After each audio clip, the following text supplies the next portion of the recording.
Welcome everyone to our first video on random variables and probability distributions. Sounds difficult, but actually quite simple. Well, random variables. Let's think about variables in general.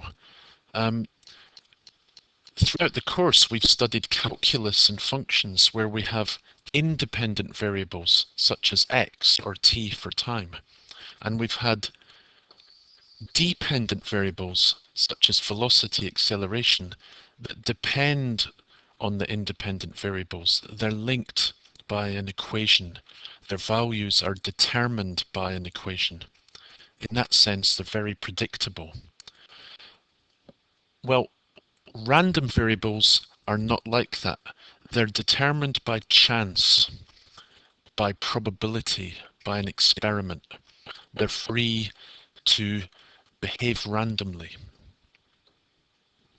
Simple example, if you flip a coin and get heads or tails, well, a random variable could be the number of heads you get if you flip a coin n times. Then x is a random variable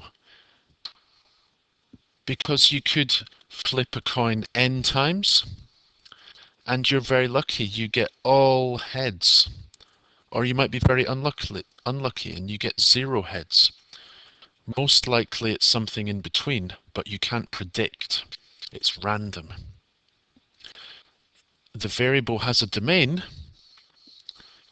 but where it lies in that domain would be a random event. Very simple example. You throw a coin once. The number of heads can only be 0 or 1, and the probability of each is a half. Now this is what we call a probability distribution. We can make it like a simple table. The outcomes are 0 or 1, and the probability for each of those outcomes is a half. If we did it with 2 coins, this time the number of heads could be 0 or 1 or 2, and the probabilities would be a quarter, a half, or a quarter. Why? Because this outcome on the tree has 1 head, probability 1 over 4. This outcome on the tree has 1 head, and then we have to add them together to find this probability here. If you flip a coin 2 times, how many times would you expect to have, I said that wrong, how many heads would you expect? You'd probably expect on average to have 1. Or put it another way, if lots of people sat in a room and they all flipped a coin twice, and we count how many heads each person got, and we do the average, it's going to be quite close to 1. That's called the expected value. We make it 3 throws and work out the probabilities. They're all 1/8 at the end of each branch of the tree.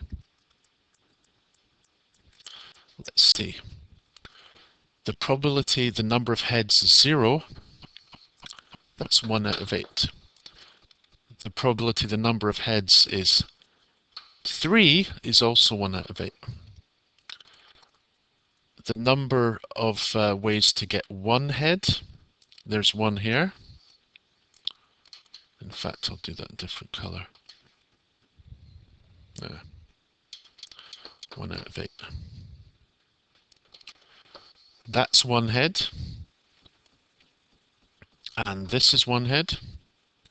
And this is 1 head. So the probability there was 3 out of 8.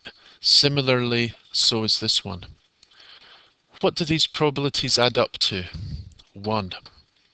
It's called a probability distribution because the total probability in this experiment is 100%, as it always is, but it gets distributed to those values of the random variable in this way. Do you recognize those numbers? 1, 3, 3, 1? And what's the expected value of x? It would be 1.5. We can't throw 1.5 heads, but on average, if we did this experiment many times and added up all the outcomes, we would find that as the average. And with 4, this time the probabilities are all 1 over 16. And I've counted them up here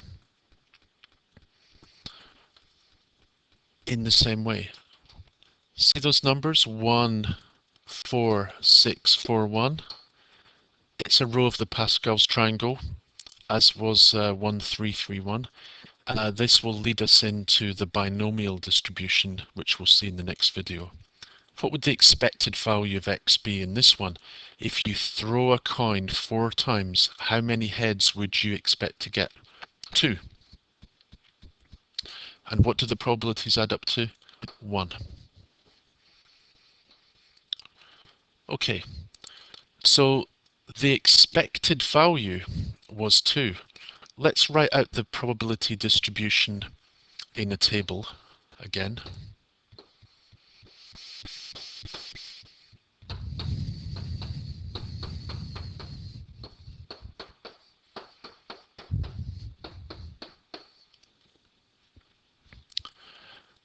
Well,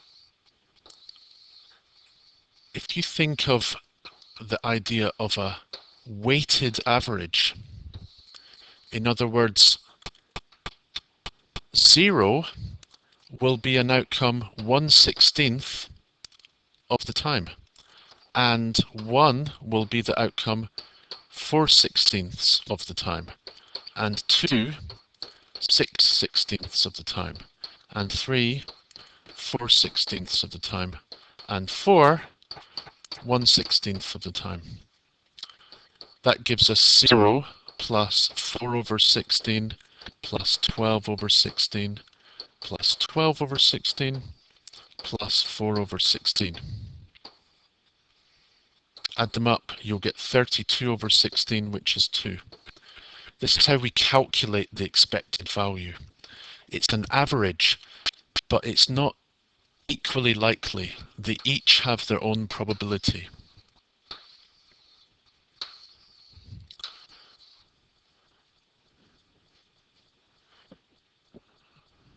Okay, so a summary of what we've seen.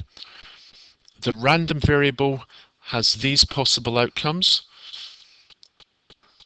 with these corresponding probabilities. So the table might look something like this.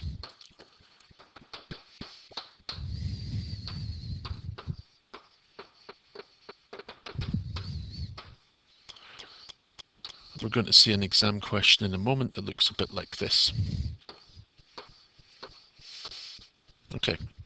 They're all probabilities, so we know probabilities must lie between 0 and 1. That's a rule. And we know they must add up to 1 because they distribute the entire probability of 100%. And the thing that's a little bit tricky to understand is the expected value has that formula. You multiply the value of the random variable by its corresponding probability. Let's see an example. This is about a biased dice. That means it's not a fair dice where each side is equally probable. It's kind of corrupt. Dominica's been looking at one in her internal assessment. And these are the probabilities of each side of the dice. Find the value of y. Well, it's a probability distribution, so it's easy. These must add up to 1. If you solve that equation, you'll find y is a half. So the die is very, heavily biased towards 2. Think about it. In terms of statistics, that would mean that 2 would be the mode. Every time we roll this dice, if we roll it many, many times, 2 we would expect to be the mode. Find the expected value. We'd do 1/5 times 1, plus 2 times a half, plus 3 times a tenth, plus 4 times 1/5. If you work that out, you get 2.3. That's the expected value of the number you get when you roll this dice.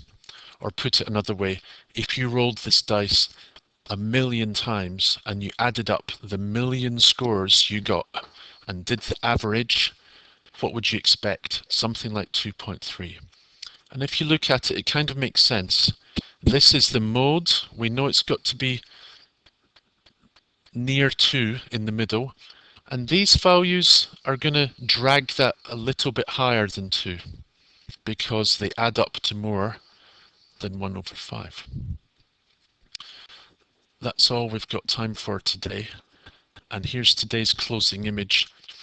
I used to throw a dice when I lived in France on the way home and choose a random coordinate in Toulouse, drive there, take a photo, then drive home.